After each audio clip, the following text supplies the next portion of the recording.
பொதுமக்கள் எதிர்ப்பால் மூடப்பட்ட தனியார் மதுபான கடையின் பூட்டை வடமாநில அடியாட்களுடன் உடைத்து திறந்த பார் உரிமையாளரை தாசில்தார் கடுமையாக எச்சரித்தார்.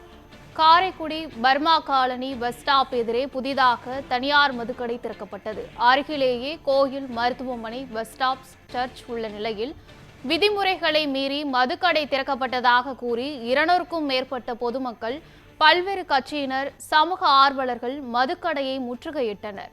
தாசில்தார் ராஜா பேச்சுவார்த்தை நடத்தி தற்காலிகமாக கடை திறக்கப்படாது என்று உறுதியளித்ததால் மக்கள் கலைந்து சென்றனர். ஆனால் மீண்டும் கடை திறக்கப்பட்டதால் பொதுமக்கள், சமூக ஆர்வலர்கள், பல்வேறு கட்சிகளைச் சேர்ந்தவர்கள் கடை முன்பு போராட்டம் நடத்தினர். சம்பவ இடத்திற்கு அந்த சப் கலெக்டர் ஆயுஷ் வெங்கட் கடையை மூடுவதற்கு உத்தரவிட்டார்.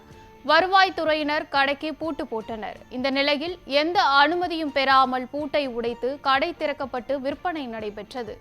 தகவல் அறிந்து வந்த தாசில்தார் ராஜா கடை உரிமையாளரிடம் வருவாய்த்துறை சார்பில் பூட்டப்பட்ட கடையை எப்படி அனுமதி பெறாமல் திறந்தீர்கள் என்று கேட்டார்.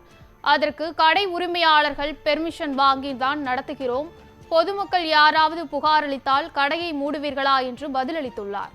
பலருக்கும் அலைபேசியில் தொடர்பு கொண்ட கடை உரிமையாளர் அலைபேசியை தாசில்தார் ராஜாவிடம் பேசுவதற்கு கொடுத்தார். பேச மறுத்த தாசில்தார் ராஜா கடையை விட்டு வெளியேறும்படி உத்தரவிட்டார். அதனைத் தொடர்ந்து அனைவரும் வெளியேறியதும் மீண்டும் கடை பூட்டப்பட்டது.